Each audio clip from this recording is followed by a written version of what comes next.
സ്നേഹമുള്ളവരെ, നമ്മളൊരു വീട് പണിയുമ്പോൾ വാസ്തുശാസ്ത്രം നോക്കിയിട്ടാണല്ലോ വീടൊക്കെ പണിയുക. പക്ഷേ ഇവിടെ ഒരു വീട് നമ്മൾ പരിചയപ്പെടാനായിട്ട് പോവാണ്. ഈ ഭവനം പണിതിട്ടുള്ളത് തന്നെ വചനത്തിലെ അടിസ്ഥാനം ഇട്ടുകൊണ്ടാണ്. ഈ വചനത്തിന്റെ ഈ ഒരു കൂടാരത്തിലേക്ക് നമ്മൾ പ്രവേശിക്കാനായിട്ട് പോവുകയാണ്. പ്രത്യേകിച്ച് പള്ളിക്കുന്ന് സമ്പൂർണ്ണ ബൈബിൾ യജ്ഞം നടന്നുകൊണ്ടിരിക്കുകയാണല്ലോ. ബൈബിളൊക്കെ വായിച്ച് വചനങ്ങളെ കൂടുതൽ മനസ്സിലാക്കിക്കൊണ്ടിരിക്കുന്ന ഈ ഒരു സമയത്ത് വചനത്തിൽ അധിഷ്ഠിതമായ ഒരു കുടുംബത്തെ നമ്മൾ പരിചയപ്പെടാനായിട്ട് പോവാണ്. വായോ.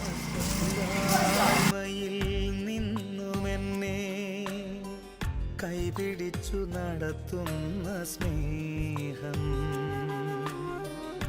എൻ്റെ വല്ലായ്മകൾ കണ്ടിട്ടെന്നും നെഞ്ചോടു ചേർക്കും. ഈ വീടിന്റെ പ്രത്യേകത ഒന്ന് പറയാൻ പറ്റുമോ? ഈ വീടിന്റെ പ്രത്യേകത എന്ന് പറയുന്നത് ഇത് ചുറ്റും വചനം കൊണ്ട് നിറഞ്ഞൊരു വീടാണ് ഞങ്ങൾക്ക് അഭിമാനത്തോടുകൂടി പറയാം. കാരണം ഇത് തുടക്കം തൊട്ട് ഞങ്ങൾ ഈ പണി തുടങ്ങുമ്പോൾ തന്നെ ഞങ്ങൾ ഉപവാസത്തിലൂടെയും നോമ്പിലൂടെയൊക്കെ തുടങ്ങിയത്.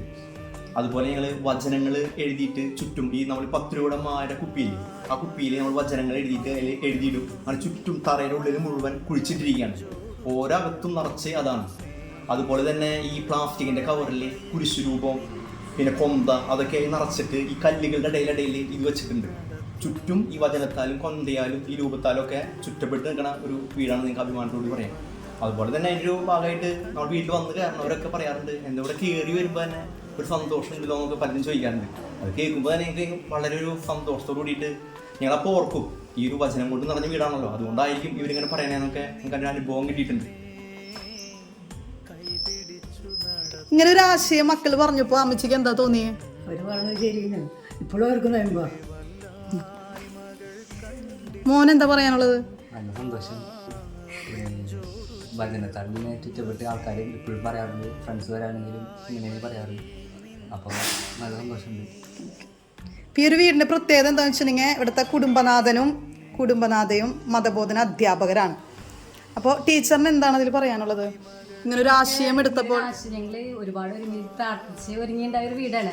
ഞങ്ങളിങ്ങനെ ഇവരുടെ സ്കൂളിൽ തന്നെ പ്രിൻസിപ്പൽ ഷാമിലി സിസ്റ്ററാണ് ഞങ്ങൾക്ക് ഒരു ആശയം തുടങ്ങി വെച്ചത്. ഇങ്ങനെ അവരുടെ നിർമ്മലമാത കോൺവെന്റ് പണിയുമ്പോൾ ഇങ്ങനെ ചെയ്തായിരുന്നു. അതിലൊരു ബിൽഡിങ്, ഒരു റൂം, അത് ഒരുപാട് ബ്ലെസ്സിങ് ആയിരുന്നു. ഈ വചനത്താൽ ഇങ്ങനെ ഒരു സംരക്ഷണമാണല്ലോ വചനം എന്ന് പറഞ്ഞിട്ടുണ്ടെങ്കിൽ. അപ്പം അങ്ങനെ അവിടെ നിന്നാണ് ഞങ്ങൾക്ക് ആശയം കിട്ടിയത്. പിന്നെ ഞങ്ങളുടെ ഇവിടെ ഒരു വീട് ഇങ്ങനെ പണിതിട്ടുണ്ട്, തയ്യൂര് ഒരു വീട് അങ്ങനെ പണിതിട്ടുണ്ട്. അപ്പം അവരും പറഞ്ഞായിരുന്നു ഇങ്ങനെ. അപ്പോൾ ഞങ്ങളങ്ങനെ ഒരുങ്ങി പ്രാർത്ഥിച്ച് നോയമ്പെടുത്ത് പിന്നെ അതുപോലെ തന്നെ ഞങ്ങൾ ചെയ്തിരുന്ന ഒരു കാര്യമായിരുന്നു. എല്ലാ ദിവസവും കട കഴിഞ്ഞ് വരുമ്പോഴത്തേനും ലേറ്റ് ആവും. അങ്ങനെ 11 മണി 12 മണി ആയാലും ഞങ്ങൾ കൈകോർത്ത് പിടിച്ച് ഈ തറയമേ നടന്ന് വചനം ചൊല്ലി ഞങ്ങൾ പ്രാർത്ഥിക്കായിരുന്നു. ചുറ്റും വചനം ചൊല്ലി പ്രാർത്ഥിക്കുന്നത്. അപ്പോൾ അതിൻ്റെ ഒരുപാട് ബ്ലെസ്സിങ് ഉണ്ട്. നമ്മളറിയാണ്ട് നമ്മൾ ഒരുപാട് സംരക്ഷിക്കേണ്ട ഓരോ അസുഖങ്ങൾ വരുമ്പോഴും അമ്മച്ചിക്ക് യൂട്രസിൽ മുഴയായിട്ട് സർജറി പറഞ്ഞതായിരുന്നു.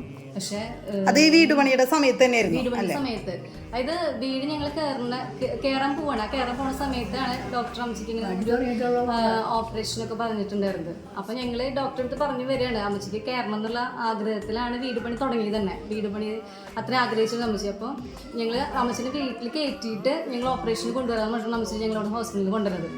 പക്ഷേ അമ്മച്ചി ഇവിടെ കയറി കുറച്ച് കഴിഞ്ഞിട്ട് ഡോക്ടറെ അടുത്ത് പോകുമ്പോൾ അവിടെ പറയണത് എന്താ വെച്ചിട്ടുണ്ടെങ്കിൽ അമ്മച്ചിയുടെ മുഴ അത് നമുക്ക് ഓപ്പറേഷൻ ചെയ്യേണ്ട ആവശ്യമൊന്നുമില്ല, അത് ചുങ്ങി വരികയാണ്, അത് വലിയൊരു അനുഗ്രഹമാണെന്ന് പറഞ്ഞു. പിന്നെ ഇപ്പോൾ ഇത്രയും 4 വർഷത്തോളമായി യാതൊരു കുഴപ്പവും അതിനെ സംബന്ധിച്ചിട്ടേ ഇല്ല. അപ്പോൾ അതൊക്കെ ഞങ്ങളുടെ ഈ വചനത്തിൻ്റെ ശക്തി ഞങ്ങൾക്ക് തീർച്ചയായിട്ടും പറയാൻ പറ്റും. ഇപ്പോഴായാലും ഞങ്ങൾ ഒരു അരമണിക്കൂർ ഡെയിലി വായിച്ചിരുന്നു.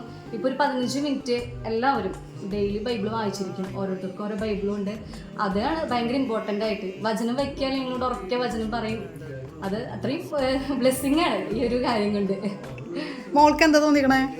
ഞങ്ങൾക്കിപ്പോൾ എന്തെങ്കിലും അനുഭവം പറഞ്ഞിട്ടുണ്ടെങ്കിൽ തന്നെ ഈ ഒരു അനുഭവം പറയുമ്പോൾ നമുക്ക് തന്നെ ഭയങ്കര സന്തോഷവും മറ്റുള്ളവർക്ക് പറഞ്ഞു കൊടുക്കുമ്പം അവർ ഭയങ്കര സന്തോഷമാകും. അങ്ങനെയൊക്കെ ചെയ്യുന്നുണ്ട്. അപ്പോൾ അത് ഭയങ്കര സന്തോഷമായി.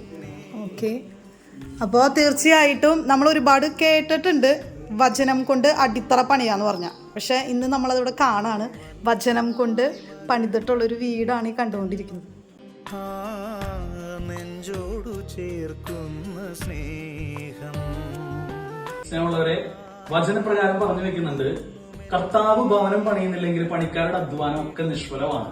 കർത്താവ് പണിതൊരു ഭവനത്തിലാണ് നമ്മളായിരിക്കുക. ഈ കുടുംബം ഒന്നടങ്കം വചനത്തിൽ അധിഷ്ഠിതമായ ഒരു ജീവിതം നയിച്ച് വചനത്തെ സ്നേഹിച്ച് വചനത്തെ ധ്യാനിച്ച് ജീവിക്കുന്നവരാണെന്ന് നിസ്സംശയം നമുക്ക് പറയാനായിട്ട് സാധിക്കും.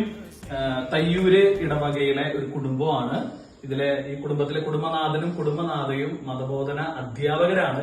കുട്ടികൾക്ക് വിശ്വാസം പറഞ്ഞു കൊടുക്കുമ്പോൾ അത് ജീവിതത്തിലെ പ്രാവർത്തികമാക്കുക എന്നുള്ള വലിയൊരു കാര്യം കൂടെ ഉണ്ടല്ലോ. അപ്പോ വചനത്തിൽ അധിഷ്ഠിതമായ ജീവിതം നയിക്കുന്ന ഈ കുടുംബത്തിന് എല്ലാവിധ ദൈവാനുഗ്രഹവും ഉണ്ടാകട്ടെ എന്ന് പ്രാർത്ഥിക്കുന്നു. ഒപ്പം എല്ലാവർക്കും അതുപോലെ ജീവിക്കാനായിട്ട് ദൈവാനുഗ്രഹം നൽകട്ടെ എന്ന് ആശംസിക്കുകയും ചെയ്യും.